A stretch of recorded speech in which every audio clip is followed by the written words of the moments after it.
Irmãos, vocês já tiveram a experiência de se mudarem, né? Mudar de casa, mudar para uma casa nova, e de repente você percebe que na casa onde você mora,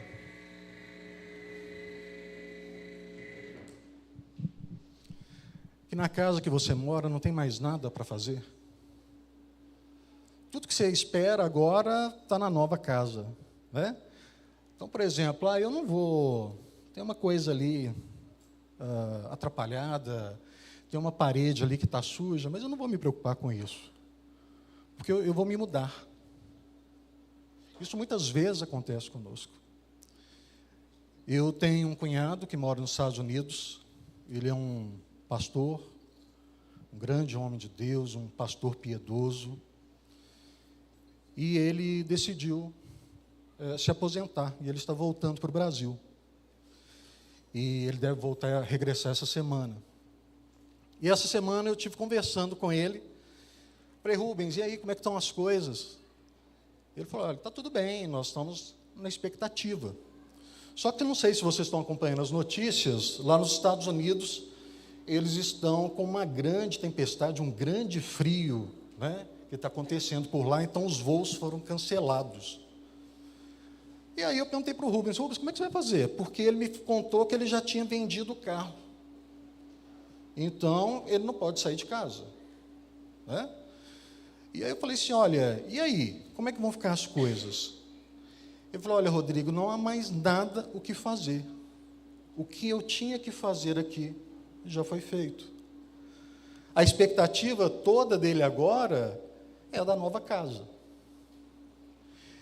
E nós, no texto que nós vamos ler hoje, vocês podem abrir a Bíblia de vocês, na primeira carta de João, nós vamos ler o capítulo 2, dos versículos 12 a 17. João vai nos preparar exatamente para isso. Ele vai mostrar como o meu cunhado Rubens, durante essa semana, que ele tem uma condição temporária, ele não vai ficar mais ali. João vai mostrar para nós que a nossa passagem por esse mundo, ela é temporária. E o apóstolo também, ele escreve, vocês vão perceber que nesse texto de 12 a 17, nós temos duas perícopes. Nós temos primeiro uma passagem dos versículos 12 a 14, e depois uma passagem dos versículos 15 até o versículo 17. E é muito interessante porque nessa carta de João, diferente, por exemplo, das cartas de Paulo, que normalmente nós temos um destinatário muito bem definido, nessa carta de João nós não temos um destinatário. Mas essa carta pode ser vista como um tratado teológico. Ela trata de muitos temas, não de um problema específico de uma igreja, mas de um problema que naquele momento era crescente. Então vocês percebem, quem ler a primeira carta de João, vocês vão perceber que essa primeira carta, ela tem bastante exortações. E em um determinado momento, o que parece é que João fala assim, deixa eu dar uma parada nas exortações e deixa eu dar um conforto para essas pessoas que vão ler essa carta. E João, então, vai mostrar para nós qual é a nossa identidade em Cristo. Então, ele escreve a uma igreja que estava pressionada tanto por dentro quanto por fora.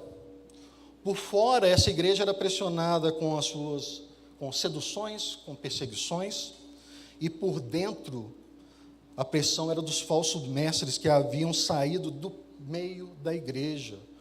Se você der uma olhadinha no capítulo 2, versículo 19, você vai ver que João fala, olha, eles saíram do nosso meio.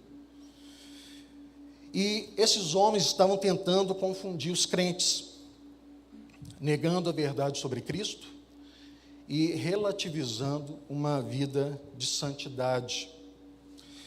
Havia gente dentro dessa comunidade que falava em linguagem espiritual, mas sem falar do Cristo verdadeiro.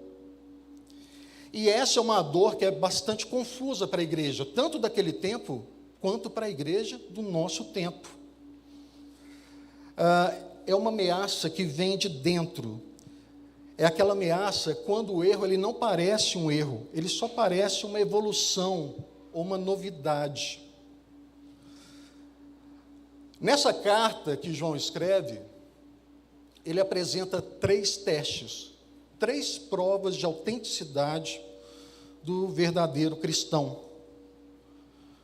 João faz um teste teológico, se as pessoas acreditam que Jesus é o Filho de Deus. Ele faz um teste moral, se as pessoas vivem de forma justa, e ele faz um teste social, se as pessoas amam uns aos outros. Para que você seja um cristão autêntico, você deve passar por esses 3 testes. O teste teológico. Você acredita que o Cristo, Jesus, aquele que se fez carne, é o Filho de Deus? O teste moral, como anda a sua vida? E o teste social, como anda o seu amor em relação ao seu irmão? Tudo isso, esses 3 testes que João propõe, eles servem para que a igreja não se deixe levar por uma espiritualidade vazia, ou por uma fé meramente intelectual.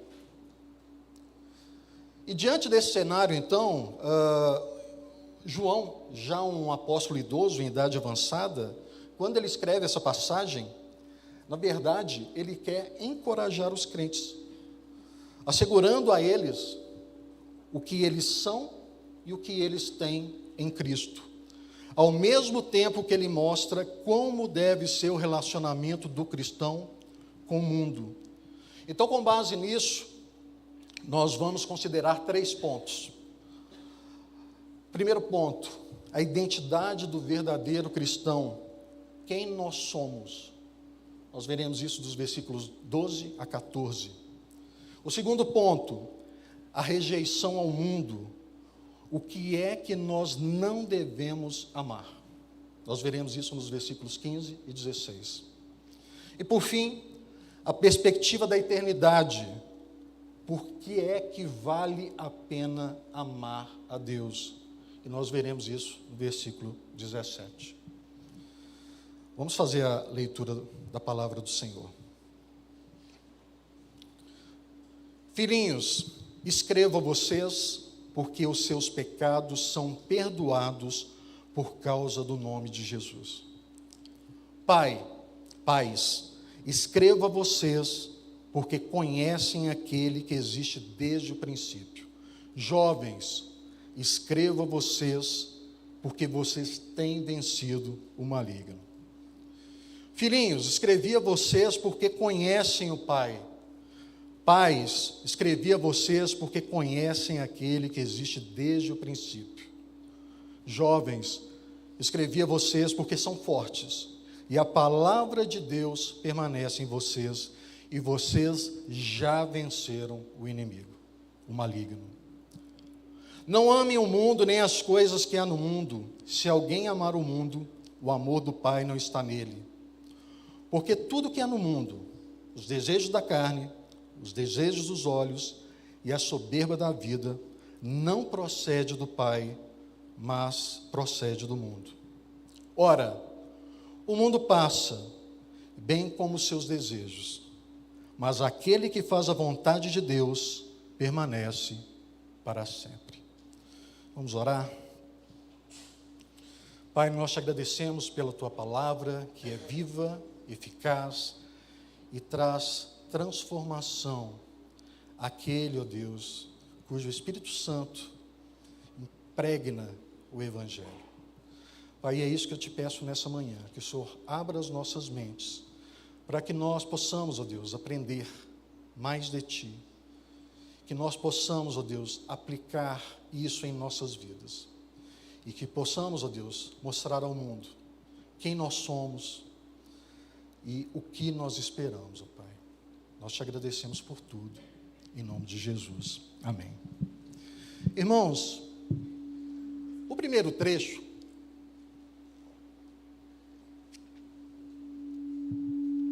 que vai dos versículos 12 a 14, eles têm duas características bastante interessantes. A primeira é que João, vocês devem ter percebido, João faz menção a 3 grupos. João faz menção, então, aos filhinhos, aos pais e aos jovens. A segunda característica interessante é que João praticamente repete o que ele fala nos 2 primeiros versículos, ele repete novamente no versículo 14. Mas é interessante que ele usa o verbo escrever em outro tempo verbal. Então, são 2 características que são bastante interessantes. A primeira, em relação aos 3 grupos, existem algumas hipóteses. Há uma hipótese que João estava se dirigindo aos crentes em 3 diferentes faixas etárias. Então, crianças, jovens e os mais idosos. Os pais, os adultos ou mais idosos. Outra hipótese é que João estaria se dirigindo aos crentes em 3 estágios diferentes de desenvolvimento espiritual. Então, os neófitos, aqueles que já têm um tempo caminhando na fé, e aqueles que já são experimentados. Essas 2 hipóteses, segundo Hernandes Dias Lopes, elas encontram uma certa dificuldade. Primeiro, porque as verdades que estão escritas nesses versículos, elas se aplicam aos crentes de todas as idades e de todos os estágios de desenvolvimento espiritual.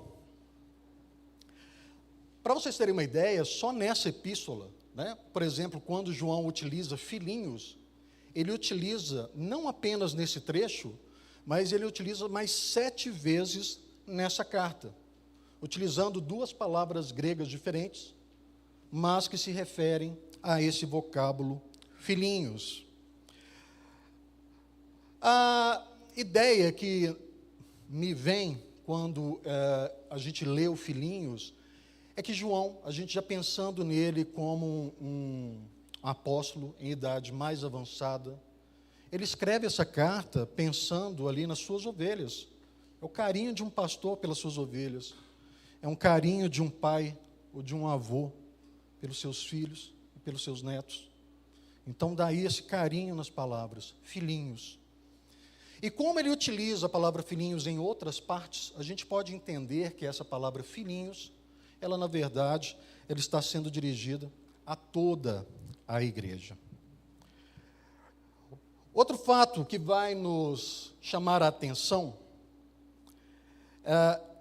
é que há uma repetição, como eu disse, dos versículos 12 e 13, ele repete isso no versículo 14, mas ele utiliza agora um diferente tempo verbal. Enquanto nos versículos 12 e 13, João usa o verbo no presente, filhinho, escrevo a vocês, pais, escrevo a vocês, jovens, escrevo a vocês. No versículo 14, João vai usar o verbo no grego, que é o tempo verbal chamado aoristo, que normalmente nas nossas traduções seria colocado um verbo conjugado no passado. Então, nas nossas Bíblias, normalmente está traduzido da seguinte forma: pais, filhinhos, eu vos escrevi. Pais, eu vos escrevi. Jovens, eu vos escrevi. E também aqui há algumas hipóteses, tá? Alguns teólogos dizem que provavelmente João parou de escrever no versículo 12, no versículo 13, e quando ele retornou no versículo 14, aí ele já estava falando sobre o que ele havia escrito até aquele momento. Eu gosto de pensar na ideia que quando João estava escrevendo isso, então quando ele escreveu a primeira parte, filhinhos, escreva vocês, pais, escreva vocês, jovens, escreva vocês. Ele estava pensando ali naquele momento, enquanto ele estava escrevendo: olha, eu estou escrevendo a vocês, vocês já conhecem o Pai, vocês estão perdoados, vocês têm vencido o maligno. Ele está pensando ali naquele momento. Mas João então quer dar uma ênfase a esse recado, e escreve 2 vezes.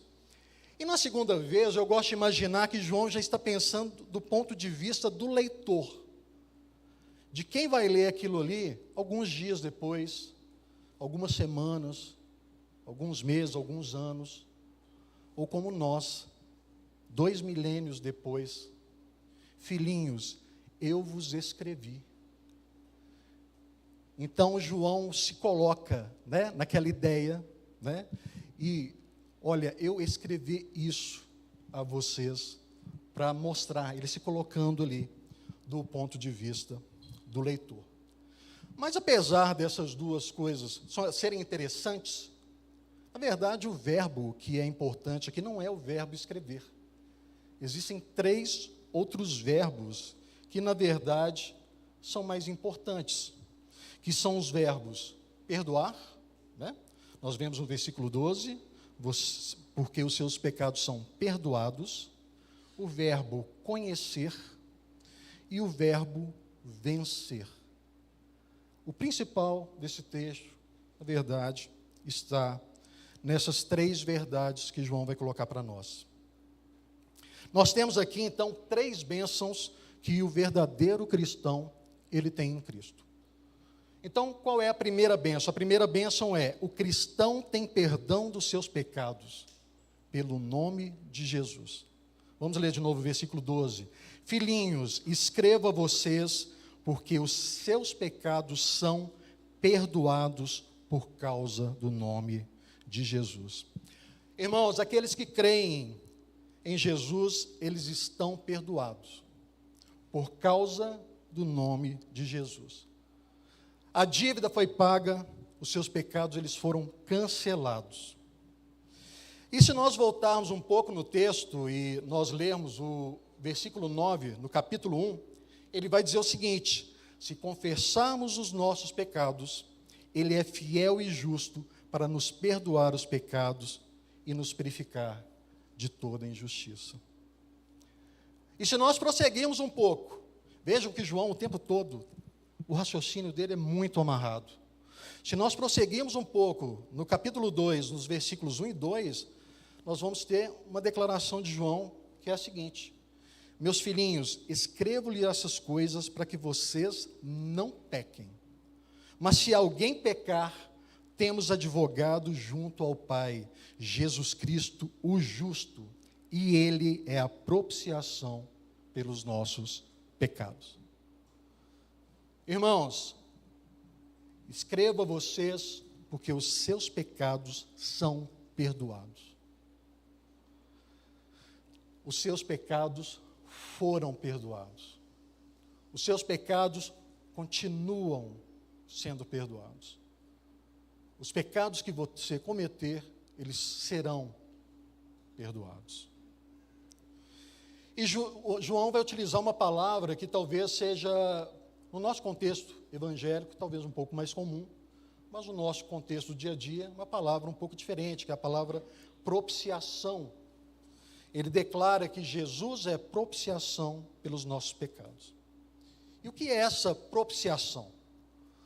Propiciação, então, é uma palavra que nós utilizamos pouco, mas tem um sentido poderoso. E o sentido é o seguinte: Deus, como um Deus justo, ele não ignora o pecado, ele trata, ele lida com o pecado. Muitos podem pensar o seguinte: não seria mais fácil se Deus simplesmente esquecesse os nossos pecados e largasse para lá? A questão é que Deus é um Deus justo. Deus não pode fazer isso. Ele não pode simplesmente não ligar para os pecados, mas ele trata os pecados. Deus não ignora os nossos pecados.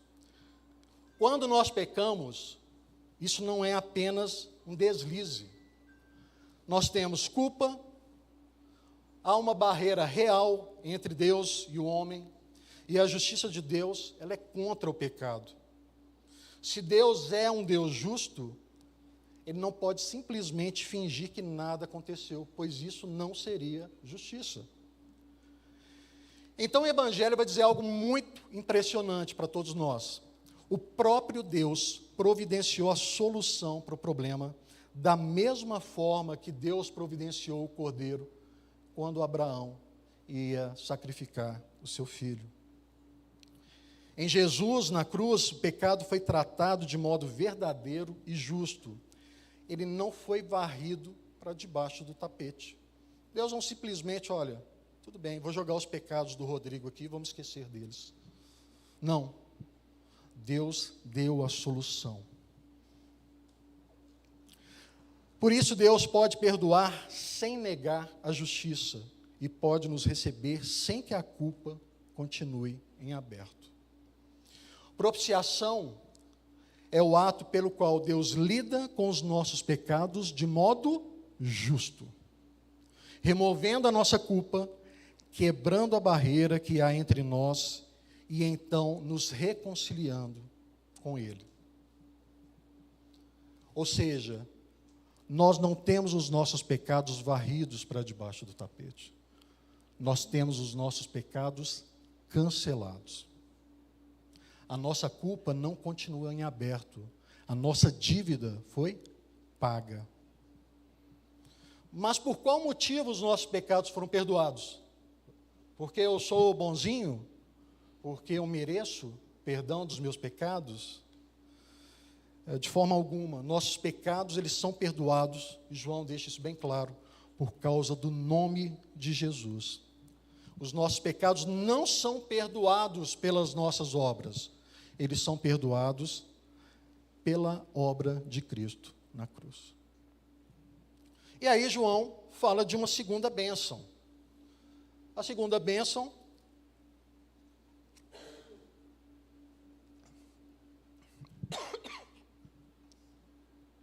é que o cristão verdadeiro, ele tem o conhecimento de Deus. Nós vamos ver isso nos versículos 13 e 14, na parte A, onde João diz o seguinte: Pais, escrevo a vocês porque conhecem aquele que existe desde o princípio. No versículo 14, a parte A: Filhinhos, escrevi a vocês porque conhecem o Pai. Pais, escrevi a vocês porque conhecem aquele que existe desde o princípio. E é muito interessante que todos nós sabemos, nesse púlpito aqui já foi ensinado isso várias e várias vezes, que o conhecer bíblico não é o conhecer intelectual, não é saber informações sobre Deus, mas é ter um relacionamento pessoal com Deus. Não é conhecer Deus apenas de ouvir falar, mas conhecer Deus da mesma forma que Jó declara: antes eu te conhecia só de ouvir falar, mas agora os meus olhos te contemplam. Irmãos, isso é conhecer a Deus. Não é saber quais são todos os atributos de Deus e o que eles significam. É você saber, na verdade, você saber que você tem aqueles atributos em seu favor. Você tem o benefício dos atributos de Deus. É se relacionar com Deus, não saber informações sobre Ele. Você pode conhecer uma pessoa famosa, você tem informações sobre ela, mas você tem relacionamento com ela? O conhecer que Deus nos chama é o conhecer do relacionamento, um relacionamento pessoal, um relacionamento íntimo. E no versículo 3, ele já tinha nos mostrado um dos testes de João, que era a prova moral, que eu falei antes com vocês. E esse teste moral, ele é a obediência, que o pastor Cristiano pregou para nós no último domingo. Versículo 3 diz que quem conhece a Deus guarda os seus mandamentos. E mais uma vez nós temos um verbo aqui que é um pouco diferente, né? O conhecer não é apenas ter informação, é ter relacionamento. E o guardar? O guardar significa que eu vou aprender tudo e vou guardar isso em algum lugar, algum compartimento da minha memória, ou em algum pedaço do papel, para que eu não me esqueça mais. Não, guardar os mandamentos significa obedecer. Quem conhece a Deus, quem tem um relacionamento íntimo com Deus, obedece os seus mandamentos. E João vai dizer logo em seguida no versículo 4: Aquele que diz, eu o conheço, mas não guarda os seus mandamentos, esse é mentiroso, e a verdade não está nele. Meus irmãos, uma das características do cristão, você conhece a Deus e você obedece a Deus. Quem conhece a Deus, guarda os seus mandamentos. Quem não conhece a Deus, não guarda, não obedece os seus mandamentos. E a terceira bênção, o cristão tem a vitória sobre o maligno. Nos versículos 13 e 14, agora na parte B, nós vamos ler o seguinte: jovens, escreva vocês, porque vocês têm vencido o maligno. Então lembrem que João, da primeira vez, ele fala no presente. Olha, eu estou escrevendo a vocês, porque vocês têm vencido o inimigo. E aí ele volta a repetir isso, só que agora ele adiciona algumas informações. No versículo 14, na parte B, jovens, escrevi a vocês porque são fortes, e a palavra de Deus permanece em vocês, e vocês já venceram o inimigo. Irmãos, isso é muito precioso, né? Saber que o verdadeiro cristão, ele já venceu o maligno. Você já venceu o maligno. Sendo um verdadeiro cristão, você pode tomar posse dessa verdade, você já venceu o maligno. Essa é uma verdade poderosa que João nos apresenta. No versículo 13, João já havia dito que os jovens têm vencido o maligno, mas ele não fala como é essa vitória e nem o porquê dessa vitória. No versículo 14, ele repete de novo então aos jovens, né, olha, vocês já venceram o maligno, mas ele adiciona um motivo. E o motivo de vencer o maligno é que vocês são fortes. E aí fica a dúvida. O que são esses fortes? Vocês já venceram o maligno porque vocês estão na força da juventude? Vocês têm todo o vigor físico? Vocês já venceram o inimigo porque vocês têm a beleza e a alegria da juventude? Não. A resposta está logo em seguida. Por que vocês já venceram o maligno? Vocês são fortes porque a palavra de Deus permanece em vocês. Essa é a força do cristão. A palavra de Deus permanece em vocês. Irmãos, é dessa forma que nós vencemos o maligno. A palavra de Deus tem que permanecer em cada um de vocês. Não adianta vir só no culto de domingo. Não. A palavra de Deus tem que permanecer em vocês. Irmãos, isso aqui é alimento para a alma. Nós precisamos nos alimentar disso. Para quê? Para que a palavra de Deus permaneça em nós. E dessa forma, nós possamos, então, vencer o maligno. E aí é interessante, porque quando João vai falar de novo, né, pela segunda vez, ele fala assim, vocês já venceram. Está no passado. Mas espera aí, eu estou vivo ainda. Se Deus quiser, eu ainda tenho alguns bons anos para viver.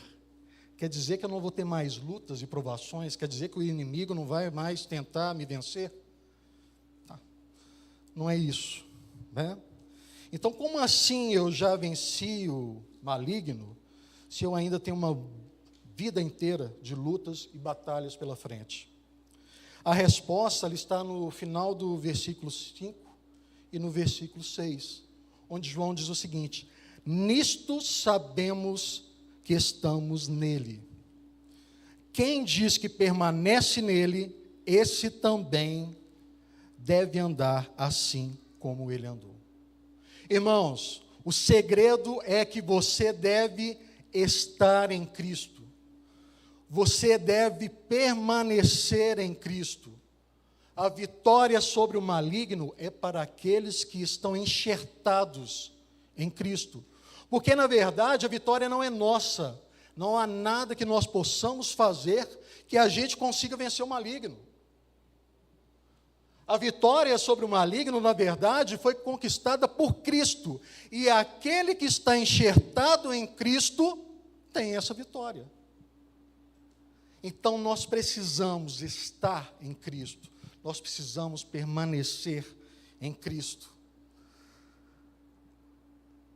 Portanto, vocês participam da vitória que Jesus conquistou sobre os poderes das trevas ao morrer na cruz. E como eu faço para estar em Cristo? Você tem de andar como Ele andou. E João só vai dificultando as coisas. Você tem de andar como Ele andou. E aí vem a nossa dúvida. Eu não sou perfeito como Cristo. Como é que eu posso andar como Ele? E aí, de novo, o tempo todo nós temos que ir e voltar nessa epístola de João. João disse, antes desse trecho, que se você pecar, você tem um advogado junto ao Pai, que é Cristo Jesus, o justo. Nós precisamos lembrar que se nós confessarmos os nossos pecados, Ele é fiel e justo para nos perdoar os pecados e nos purificar de toda injustiça. Nós precisamos andar como Ele andou. E aí, irmãos, nós temos que lembrar de uma coisa. O pecado na vida do verdadeiro cristão não é modo de vida, é um acidente. Se vocês olharem,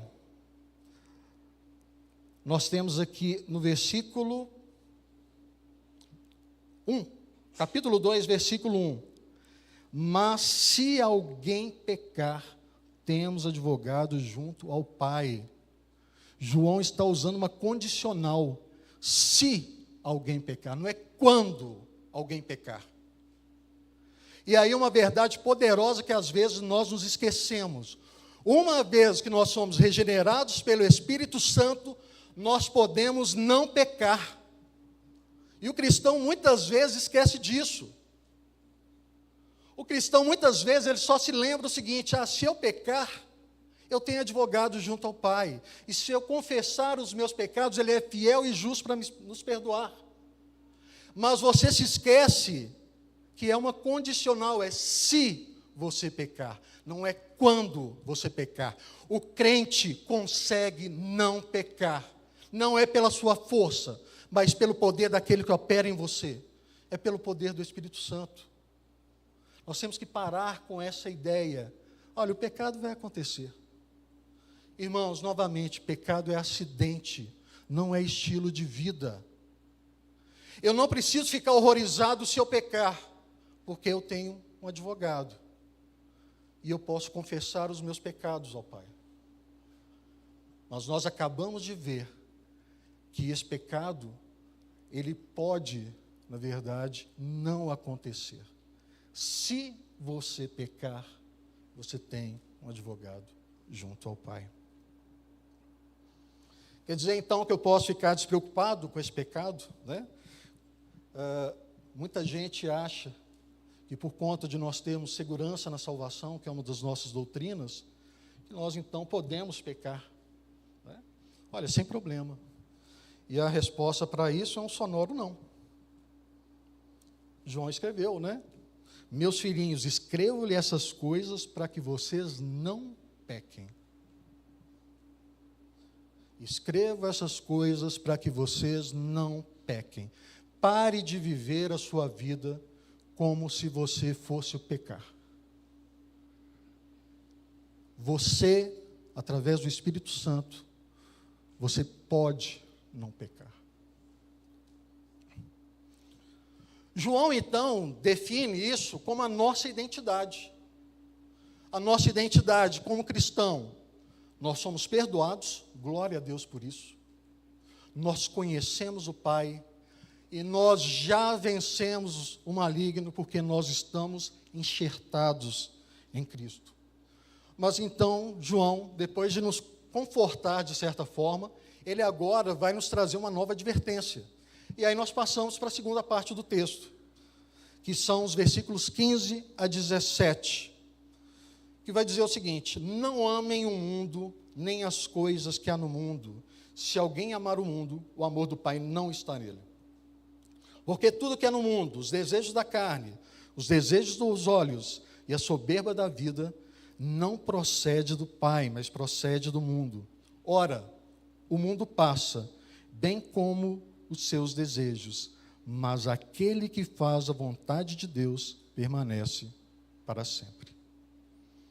João agora ele nos dá uma ordem, um imperativo direto: não amem o mundo e não amem as coisas do mundo. Aquele que ama o mundo, o amor do Pai não está nele. João não está dizendo aqui que o mundo físico, que no grego é cosmos, e nem que as pessoas são maus. Se vocês lembrarem da criação, Deus viu que era bom. Deus criou o mundo e viu que era bom. Deus criou os animais e viu que era bom. Irmãos, o mundo por si só não é mau. O mundo físico é bom. Mas então, que mundo é esse que João está falando? Olha, não amem o mundo. No vocabulário bíblico, mundo muitas vezes significa um sistema de valores, desejos e prioridades que se organizam em rebelião a Deus. É a ordem social, cultural e espiritual que tenta viver como se Deus não existisse ou como se Deus não importasse. É o conjunto de padrões que normalizam o pecado e chamam de liberdade aquilo que é, na verdade, escravidão. É um modo de vida que faz do eu o centro e transforma Deus em um simples acessório. E é por isso que João vai dizer, olha, se alguém amar o mundo, o amor do Pai não está nele. João não está falando de uma queda momentânea, mas ele está falando de um amor dominante. Ama o mundo. É possível ser crente, em algum momento, ser seduzido pelo mundo. Mas quem é governado por esse amor, quem ama o mundo com todas as suas forças, quem abraça o mundo como seu tesouro, demonstra que não foi transformado pelo amor do Pai. Aqui João, então, vai nos chamar para fazer um exame das nossas afeições, dos nossos amores. O problema aqui não é apenas fazer as coisas erradas. O problema é amar aquilo que Deus rejeita, desejar aquilo que Deus chama de morte, de pecado. E João vai nos explicar isso através de 3 expressões, que ele vai utilizar no versículo 16, que são os desejos da carne, os desejos dos olhos e a soberba da vida. E com essas 3 expressões, João dá uma descrição praticamente completa das tentações humanas. Em algumas versões vão ler a palavra concupiscência, concupiscência da carne, concupiscência dos olhos e a soberba. Então ele lista para a gente, então, 3 tentações. Primeiro, a concupiscência da carne. A concupiscência da carne é aquele desejo do agora, é me satisfazer. Eu quero satisfação, mas essa satisfação agora. Ela não significa que o corpo em si seja mau. Nós já vimos. Deus criou e disse que era bom. Carne aqui, nesse contexto, significa a natureza caída, com seus impulsos desordenados. É o desejo que diz, eu quero agora do meu jeito e sem limites. É quando nós transformamos coisas que Deus criou e são boas em pecados. É quando nós perdemos o controle e transformamos aquilo que Deus criou para o nosso deleite em pecado. É transformar o sexo em luxúria. é transformar um alimento em gula. Isso é concupiscência da carne.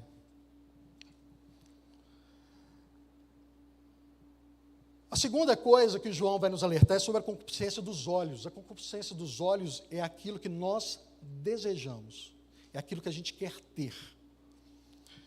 Os olhos, eles são a porta da cobiça. É o desejo que nasce ao ver e comparar com alguém e falar assim, olha, eu preciso ter isso, ou eu mereço ter isso, eu não posso ficar para trás. É a inveja que se veste de aspiração. Palavra bonita, né? Eu aspiro uma coisa. Quando, na verdade, lá no fundo do seu coração, o que você tem é inveja. E aí você dá uma roupagem nova. Não, eu aspiro isso. É o consumo que promete felicidade, mas, na verdade, ele entrega vazio. Você deseja tanto uma coisa, e quando você alcança, e aí? O que vem depois? É a pornografia que promete prazer, mas depois ela te entrega vergonha e escravidão. É o coração que é capturado pelo brilho daquilo que já passou, que eu desejava tanto, mas que agora eu já conquistei. Isso é a concupiscência dos olhos. E a terceira coisa que João nos alerta é sobre a soberba da vida. A soberba é a ideia do orgulho que se exibe, a vanglória, a confiança em si mesmo, a ostentação. É quando a identidade ela é construída em torno de status, de reputação, de poder e de controle. Quantos homens nós não vemos hoje ostentando? Ostentando status, ostentando bens, ostentando poder. É quando alguém, ele depende não de Deus, mas ele quer, na verdade, reconhecimento humano. Essa soberba, ela pode aparecer no dinheiro, no título, na aparência, na carreira, até às vezes no ministério. Quantos pastores não têm pecado nisso? Até mesmo na religião, nós temos soberba. A soberba da vida, ela consegue transformar coisas boas em palco para o ego. Mas João vai afirmar, olha, isso não procede do Pai, mas procede do mundo. Em outras palavras, o que ele está falando é que, olha, essas fontes não são compatíveis. Não tem jeito, isso não pode vir do Pai. Isso vem do mundo. Ou você bebe do Pai, ou você bebe do mundo. Ou você é conduzido pelo amor ao Pai, ou você é conduzido pelas paixões e pela vanglória oferecidas pelo mundo. Irmãos, no nosso coração não há neutralidade. O nosso coração só tem um trono, e só um Senhor pode sentar nesse trono. E aí nós precisamos parar e entender, olha, quem é o Senhor que tem tomado lugar no trono do meu coração hoje? Deus está tomando esse lugar ou é o mundo? Nós precisamos, então, trazer isso para o nosso cotidiano. O mundo, ele tem vitrines brilhantes, ele tem feeds intermináveis. As pessoas hoje querem likes, elas querem ser vistas. A concupiscência dos olhos, ela é alimentada por imagens, por publicidade, por comparação constante. A concupiscência da carne é celebrada como autenticidade. Faça o que você sente, siga o que você deseja. Não se prive dos seus desejos. A soberba da vida, ela vira uma marca pessoal. Eu tenho que construir uma imagem. Né? Eu tenho que buscar aplausos. Eu tenho que ser relevante. Eu tenho que colecionar seguidores na rede social. E tudo isso pode acontecer do lado de fora da igreja. E perigosamente também pode acontecer do lado de dentro. Quando a vida espiritual vira palco de vaidade, ou quando a fé se torna um adorno para a vida normal. Mas então João chega ao versículo 17. E aí ele vai nos mostrar por que nós não devemos amar o mundo. Nós temos então o terceiro ponto, que é a perspectiva da eternidade. por que vale a pena voltar a Deus. E aí eu volto ao meu exemplo lá do início. Se você está esperando se mudar para um lugar melhor, você vai ficar dando retoques na sua casa? Irmãos, nós somos embaixadores do céu. Nós estamos de passagem por esse mundo. Você tem que entender que você vai para um lugar melhor. Irmão, nós estamos comparando o ouro com bijuteria. O que nós temos aqui, por mais que encha os nossos olhos, diante daquilo que Deus prometeu para nós, é bijuteria. É pedra falsificada. Nós estamos comparando bijuteria com ouro. Nós estamos comparando vidro com diamante. O que o Senhor nos prometeu é muito maior e é muito melhor. O problema é que nós ainda não vislumbramos isso. Os nossos olhos só veem o aqui e o agora. Mas a promessa é de algo muito, muito maior. E João então fecha com essa realidade simples. O mundo passa bem como a sua concupiscência. Não apenas o mundo passa, mas os desejos também passam. Quem é mais velho vai falar isso muito bem para os mais jovens. Quando você é jovem, o que você está buscando? Você quer uma carreira de sucesso? Você quer ser forte? Você quer ser bonito? Aí os anos se passam. A beleza se vai. Você perde pessoas queridas pelo caminho. O mundo está passando. Os desejos que você tinha quando você era um jovem, quando você era um adolescente, eles também vão passando. Os desejos que eu tenho hoje são diferentes dos desejos que eu tinha 20 anos atrás. O mundo passa, os desejos também passam. E é isso que João está mostrando para nós. O mundo é passageiro, ele está num processo de desaparecimento. As estruturas, os valores, as modas, os ídolos, as promessas de satisfação, tudo isso passa. E também passam os desejos. Mas aí João vai contrastar e vai nos dizer, olha, aquele que faz a vontade de Deus, esse permanece eternamente. Então, o mundo está passando. Os desejos também vão passar. Mas aquele que permanece, ele permanece eternamente. Irmãos, veja que coisa interessante. Muitas vezes nós estamos trocando algo temporário por algo que é eterno. Nós deixamos de vislumbrar o eterno para colocar os olhos nisso aqui, que vai passar em poucos anos. É um piscar. Quantas vezes a gente já chega numa idade e fala assim, olha, passou tão rápido, foi um piscar. E nós trocamos a eternidade por esse piscar. Nós trocamos aquilo que Deus tem prometido pelo desejo de conquistar. Peraí, Rodrigo, você está falando então que a gente tem que parar de trabalhar, a gente tem que parar de estudar? Não é isso.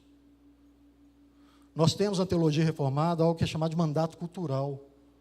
O homem, ele tem que trabalhar, ele tem que cuidar da sua casa, cuidar da sua família. Jovens, vocês têm que ter isso, vocês têm que trabalhar, vocês têm que querer ir para a universidade. A diferença é o que está por trás disso. Você quer ir para a universidade porque você quer mostrar para os outros o quão inteligente você é.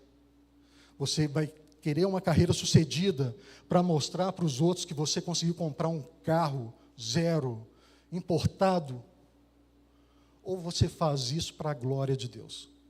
Essa é a diferença. Então, ao invés de você pensar, eu quero fazer o curso tal, para eu ganhar muito dinheiro, eu vou fazer o curso tal, e eu vou ser o melhor aluno desse curso, para a glória de Deus. Eu vou trabalhar, eu vou conquistar, eu vou ganhar dinheiro, não para mostrar, para ostentar, mas para a glória de Deus. É isso que nós precisamos mudar o foco. O cristão verdadeiro, ele não pensa aqui. Nós estamos vivendo aqui. É igual o meu cunhado. Quer dizer que porque agora ele vai se mudar para o Brasil, ele tem que parar de comer? Não, não é isso. As coisas mínimas ali ele vai mantendo. Mas o foco dele agora está onde? No porvir, o que vai vir depois. Nós precisamos trabalhar, nós precisamos estudar, nós precisamos ser os melhores, nós precisamos ser melhores do que as pessoas que estão no mundo. Porque eles fazem por quê? Para a sua própria glória. Nós queremos fazer para quem? Para a glória do Deus Altíssimo. Amém? Então me permita concluir fazendo 3 perguntas simples. Primeiro, você tem vivido a sua identidade em Cristo? Irmãos, vejam, João nos dá uma exortação, várias exortações esse texto, mas João fala para a gente, ele dá uma pausa e fala assim, olha, vocês têm uma identidade, vocês conhecem o Pai, vocês são perdoados e vocês já venceram o maligno. Isso nos dá paz, isso nos dá segurança para enfrentar o que ele vai falar logo depois. O que você tem amado? Você tem amado o mundo e seus valores? Ou você tem amado a Deus? O que é que você deseja? O mundo, ele tem capturado os seus olhos, o mundo tem capturado a sua carne. E a terceira pergunta, como a eternidade tem moldado as suas escolhas? A eternidade é uma coisa que você só lembra no domingo? No domingo eu estou no culto, o pastor lê um versículo e de repente se fala em eternidade. E aí eu me lembro, tem uma vida por vir. Ou a eternidade é aquilo que te passa o tempo inteiro. Senhor, eu vou fazer esse trabalho aqui para a sua glória, mas eu sei que o que me espera é muito, muito melhor. Irmãos, o Evangelho nos dá uma identidade firme, uma liberdade real e uma esperança eterna. Em Cristo, nós somos filhos perdoados. Pela palavra de Deus, nós somos fortalecidos. Pelo amor do Pai, nós conseguimos rejeitar o mundo. E pela certeza da eternidade, nós escolhemos a vontade de Deus para nós. E se você percebe que o mundo, você ama o mundo, porque ainda não ama o Pai, não trate isso apenas como um problema de força de vontade. O Evangelho ele começa com rendição. Você tem que se render a Cristo. Confesse os seus pecados, abandone a ilusão de que o mundo tem coisas melhores, que esse mundo pode te salvar. Creia naquele que morreu e ressuscitou. O mesmo texto que nos adverte, ele também nos abre uma porta. Os seus pecados são perdoados por causa do nome de Jesus. E esse perdão, ele não é para os bons, mas para aqueles que se arrependeram e que confiam no nome do Senhor. Vamos orar. Pai, nós te agradecemos, ó Deus, porque o Senhor nos deu tantas bênçãos que muitas vezes, na correria do dia a dia, nós nem pensamos nelas. Nós temos a bênção do seu perdão. O seu perdão que foi conquistado na cruz do Calvário, quando a cédula que era contra nós foi cravada naquela cruz. Pai, nós temos a bênção, ó Deus, de termos um relacionamento com o Senhor, um relacionamento pessoal, um relacionamento de pai e filhos. Nós temos a bênção, ó Deus, de vencer o maligno, porque nós estamos em Cristo. E nós somos gratos por isso. Pai, que o Senhor nos perdoe, ó Deus, quando nós esquecemos daquilo que está por vir e nós colocamos os nossos olhos só naquilo que nós vemos agora. Quando nós deixamos que a nossa carne, ó Deus, tome controle do nosso coração. Quando nós deixamos que os nossos olhos tomem o controle do nosso coração. Pai, nos ensina a Te amar. E nos ensina, ó Deus, a viver, a usar desse mundo, mas não a amarmos esse mundo. Deus, que nós possamos, ó Deus, passar por esse mundo como embaixadores da cidade celestial. Nós estamos nesse mundo, mas nós não somos desse mundo. Eu te peço, ó Deus, em nome de Jesus, que o Senhor abençoe meus irmãos. Coloque neles, ó Pai, a confiança, ó Deus. Essa confiança que João nos escreve, esse conforto que os cristãos devem ter. De que nós podemos vencer o mundo. Que nós podemos vencer o maligno, Pai. Por causa do Senhor. Por causa da obra de Jesus na cruz. Nós te agradecemos, ó Pai. Em nome de Jesus. Amém. O amor de Deus, nosso Pai, a graça de Jesus Cristo, seu Filho, e as consolações do Santo Espírito de Deus, seja com cada um de vocês, hoje e sempre. Amém e amém.